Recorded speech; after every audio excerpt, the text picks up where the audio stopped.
Hi, എല്ലാവർക്കും നമസ്കാരം. നിങ്ങളുടെ ടീമിലെ ആളുകൾ ഒരേ പണി തന്നെ വീണ്ടും വീണ്ടും ചെയ്ത് ഒരുപാട് സമയം കളയുന്നുണ്ടോ? എങ്കിൽ വിഷമിക്കേണ്ട. നിങ്ങളുടെ ബിസിനസ്സിലെ പ്രവർത്തനങ്ങളെ മൊത്തത്തിൽ മാറ്റിമറിക്കാൻ സഹായിക്കുന്ന ഓട്ടോമേഷന്റെ ലോകത്തേക്ക് നമുക്ക് ഒരുമിച്ച് കടക്കാം. അപ്പോൾ ഇന്ന് നമ്മൾ എന്തൊക്കെയാണ് നോക്കാൻ പോകുന്നതെന്ന് വെച്ചാൽ ഓട്ടോമേഷൻ യാത്രയിലെ ഈ 5 പ്രധാന ഘട്ടങ്ങളാണ്. ഓരോന്നും നിങ്ങളുടെ വിജയത്തിന് എത്രത്തോളം പ്രധാനമാണെന്ന് നമുക്ക് വഴിയെ കാണാം. ശരി, അപ്പോൾ നമുക്ക് ആദ്യത്തെ സ്റ്റെപ്പിലേക്ക് കടക്കാം. അവസരങ്ങൾ തിരിച്ചറിയുക. പലപ്പോഴും ബിസിനസ്സുകളെ പിന്നോട്ട് വലിക്കുന്ന ഈ കൈകൊണ്ട് ചെയ്യേണ്ടി വരുന്ന ജോലികളുണ്ടല്ലോ, അതിന്റെ യഥാർത്ഥ പ്രശ്നം എന്താണെന്നും ഓട്ടോമേഷൻ എങ്ങനെയാണ് അതിനൊരു സൂപ്പർ സൊല്യൂഷൻ ആവുന്നതെന്നും നമുക്ക് ആദ്യം തന്നെ മനസ്സിലാക്കാം. ഒന്ന് ആലോചിച്ചു നോക്കിയേ, ഇങ്ങനെ വീണ്ടും വീണ്ടും ചെയ്യേണ്ടി വരുന്ന ജോലികൾക്കായി നിങ്ങളുടെ ടീം ഓരോ ആഴ്ചയും ശരിക്കും എത്ര മണിക്കൂറാണ് കളയുന്നത്? പല പഠനങ്ങളും പറയുന്നത് ഓരോ ജീവനക്കാരനും ആഴ്ചയിൽ 10-ൽ കൂടുതൽ മണിക്കൂർ ഇങ്ങനെ നഷ്ടപ്പെടുത്തുന്നുണ്ടെന്നാണ്. വിശ്വസിക്കാൻ പറ്റുന്നുണ്ടോ? അപ്പോൾ ഈ കളഞ്ഞുപോകുന്ന മണിക്കൂറുകൾ നമുക്ക് തിരിച്ചുപിടിക്കണം. അതാണ് ഓട്ടോമേഷന്റെ പ്രധാന ലക്ഷ്യം. ഇത് വെറുതെ സമയം ലാഭിക്കാൻ മാത്രമല്ല, നിങ്ങളുടെ ടീമിന്റെ കഴിവും ക്രിയേറ്റിവിറ്റിയും കൂടുതൽ പ്രധാനപ്പെട്ട കാര്യങ്ങൾക്കായി ഉപയോഗിക്കാനുള്ള ഒരു അടിപൊളി തന്ത്രം കൂടിയാണ്. ഓക്കെ, അപ്പോൾ പ്രശ്നം എന്താണെന്ന് നമുക്ക് മനസ്സിലായി. ഇനി വേണ്ടതെന്താ? ഒരു നല്ല പ്ലാൻ. ഓട്ടോമേഷൻ എന്ന യാത്ര തുടങ്ങുന്നതിന് മുൻപ് വിജയത്തിലേക്കുള്ള ഒരു ബ്ലൂ പ്രിന്റ് നമുക്ക് തയ്യാറാക്കാം.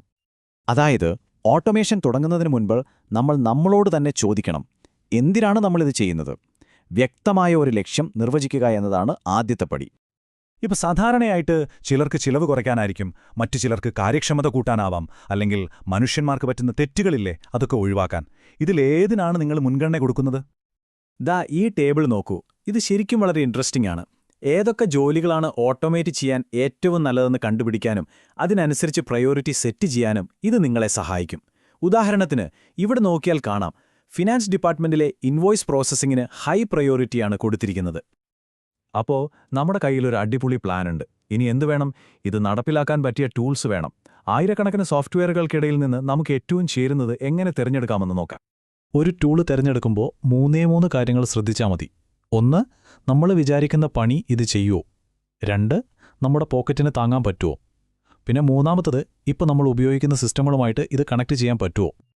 അപ്പോൾ ഓർക്കേണ്ട ഒരു കാര്യം, ഏറ്റവും കൂടുതൽ ഫീച്ചറുകളുള്ള ടൂൾ ആവണമെന്നില്ല നമുക്ക് വേണ്ടത്.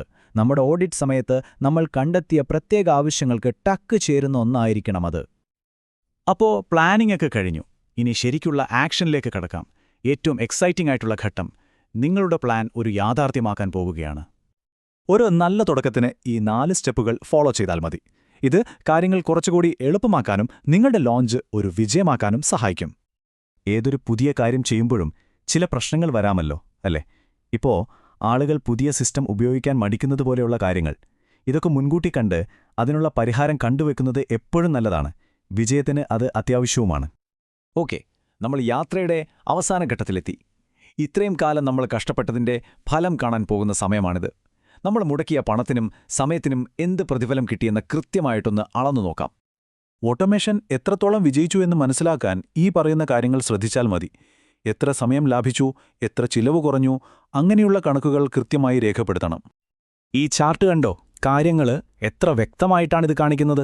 ഇതിൽ നോക്കിയാലേ മനസ്സിലാവും, ഫിനാൻസ് ഡിപ്പാർട്ട്മെന്റിനാണ് ഏറ്റവും കൂടുതൽ നേട്ടമുണ്ടായത്. ഇനി ഈ ബാർ ചാർട്ട് നോക്കൂ. ഓട്ടോമേഷൻ കാരണം സാമ്പത്തികമായി എന്തു നേട്ടമുണ്ടായി എന്ന് ഒറ്റ നോട്ടത്തിൽ മനസ്സിലാവും. മുൻപും ശേഷവും ഉള്ള ഈ വ്യത്യാസം കണ്ടില്ലേ? ഇതാണ് ഓട്ടോമേഷന്റെ പവർ. 95%. ഇതൊരു ചെറിയ കണക്കല്ല.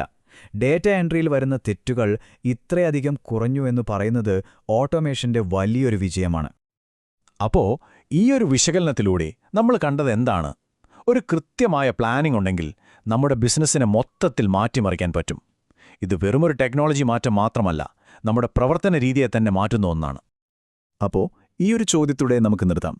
നിങ്ങളുടെ ബിസിനസ്സിനെ അടുത്ത ലെവലിലേക്ക് എത്തിക്കാൻ ഏറ്റവും സഹായകമാകുന്ന ടൂൾ ഏതാണ്? ഈ ചോദ്യത്തിനുള്ള ഉത്തരം കണ്ടെത്തുന്നത് തന്നെയായിരിക്കും നിങ്ങളുടെ വിജയത്തിലേക്കുള്ള ആദ്യത്തെ ചുവട്.